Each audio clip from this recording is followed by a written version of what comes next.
And joining me now is the top Democrat on the Senate Banking Committee, Senator Elizabeth Warren of Massachusetts. Senator, thanks so much for being here. We appreciate it. You have called yourself a big supporter of tariffs. You've been a staunch critic of unfair trade practices from China. Less than a year ago, you praised President Biden's decision to slap tariffs on Chinese goods because he was, in your words, quote, standing up for American workers, unquote. So specifically on China, can you detail what exactly you would be doing differently than President Trump? Well, let's keep in mind, tariffs can be an important tool in the toolbox when used in targeted ways. But right now what we've got is chaos and corruption. Donald Trump has imposed a tariff on everyone, everywhere, on all products. That's the 10% tariff. Of course, it was much higher earlier in the week. And now in this trade war with China that basically tries to shut down all trade. And then, right out in plain view, as if the chaos weren't enough, he adds a nice layer of corruption for everyone to see, and that is a special deal for his CEO donor, and that is an exception to the China deal for iPhones. Look, here's the problem.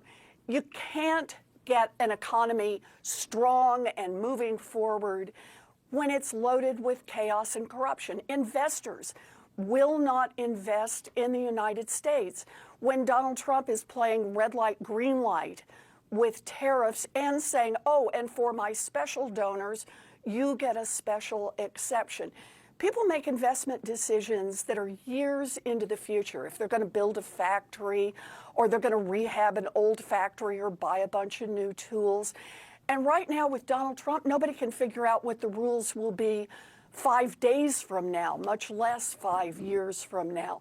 That's a real hit to our economy and to developing more manufacturing here in the United States. So on Wednesday, the president announced a pause on most of the tariffs, a 90-day pause, except for the ones on China and except for the 10% across the board. You called for the SEC to investigate whether President Trump intentionally manipulated the market or covered for insider trading when he told Americans on Truth Social and in the Oval Office that they should go invest in the stock market before he announced that pause on the tariffs, and the market soared afterwards. Have you seen any actual evidence that insider trading was going on instead of the just general advice he gave for people to invest? Well, there are people who have looked at what happened to purchases and to calls just before he made that announcement that caused the stock market to skyrocket. But let me be clear with the back and forth here. That's what investigations are for. And it's entirely appropriate to have an investigation to make sure that Donald Trump, Donald Trump's family, Donald Trump's inner circle didn't get advance information and trade on that information. This is just, this is how the stock market works in order to make sure on a consistent basis that nobody's trading on inside information. And by the way, Jake, the same thing should apply to Congress. And that is, we should have a rule that no one in Congress can trade in any individual stocks.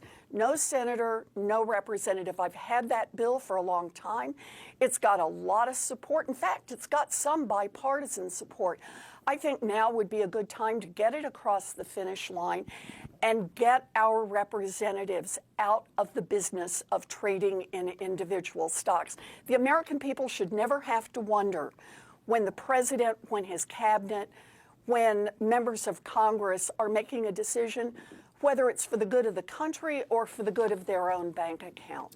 Let me ask you a larger philosophical question, because the Democratic Party, obviously not in a great place right now. Democrats seem divided on whether to try to allow room for the belief that tariffs, as you say, targeted tariffs can be a good thing, or whether to reject all of Trump's tariffs outright. We saw this play out with Michigan Governor Gretchen Whitmer making headlines when she visited the White House. She praised tariffs as a useful tool. Take a listen. I understand the motivation behind the tariffs. And I can tell you, here's where President Trump and I do agree. We do need to make more stuff in America, more cars and chips, more steel and ships. We do need fair trade. Is there room for that kind of nuanced discussion right now, or do you think what she said was a mistake? You know, I want to put it slightly differently, and that is, it is a mistake to have the President of the United States out there just playing red light, green light, and saying, oh, this morning I woke up and think the tariffs should be this big. Now I think they should be this big. Now I think they should be somewhere else. And I got to say, saying, well, I will continue to make those decisions, and I'm going to hold off on these tariffs for 90 days. That doesn't put the economy in a better place. That doesn't put investors in a better place. Congress has a job right now, and that is to step up and take this authority away from Donald Trump.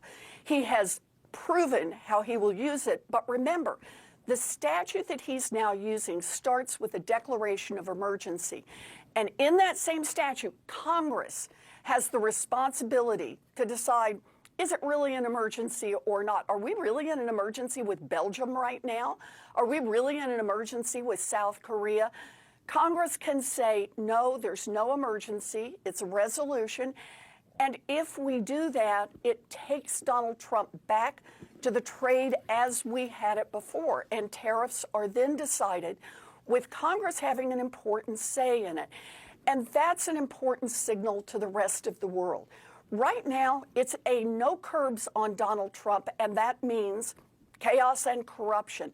We have an opportunity in Congress to vote that down and to say, no, we are going to use tariffs in a far more targeted way. We're sure not headed in the direction he wants to go. All of the Democrats are ready to support that. But we got to get the Republicans, or at least some of the Republicans, on board to make that happen. They've got to decide, is their job just to suck up to Donald Trump, or is their job to stand up for the American people? JP Morgan says the odds of a recession are now 50-50. Goldman Sachs puts the odds at 45%. You were one of the loudest voices warning about the 2008 financial crisis. What do you think the likelihood of a recession is right now? Well, it's the economists, it's Wall Street are all telling us there's a problem, and the warning lights are flashing red. You know, though, Jake, the part I remember from 2008 is what a recession means. Family by family, small business by small business. You know, I watched back in 2008 when 10 million people lost their homes, when millions of people lost their jobs, when millions of people saw their savings wiped out. I also watched when little tiny businesses got turned upside down and never had a chance to recover. Recessions are something that people like to talk about. They talk about the stock market. They talk about the big numbers that move.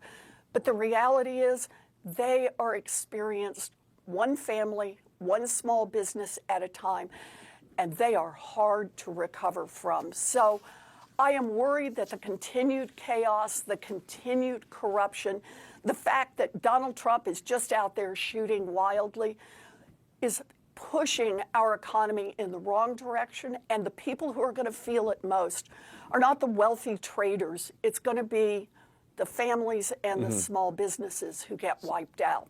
So given all the chaos, given the fact that the president's approval ratings are declining, given all the uncertainty in the market, why do you think the Democratic Party has such a low approval rating? I would think this would be an opportunity for Democrats to rise and present an alternative, but it doesn't seem like that's happening. And as you know, your party's approval ratings are historically low.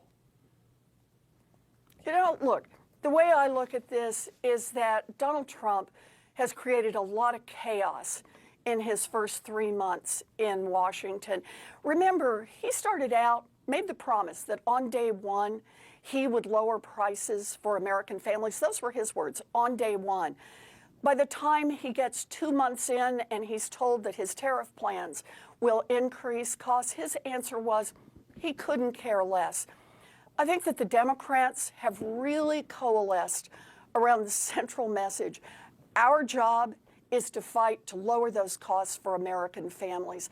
Our job is to fight against a Republican Party that not only doesn't care about those families, but is working hard right now while all this chaos is going on to give more tax cuts to billionaires and billionaire corporations and to cut access to Social Security, to cut veterans services, to cut health care for little babies and for seniors in nursing homes, to cut help for our public schools so that class sizes get bigger, so that little kids with special needs can't get an aid, so that after-school programs are canceled.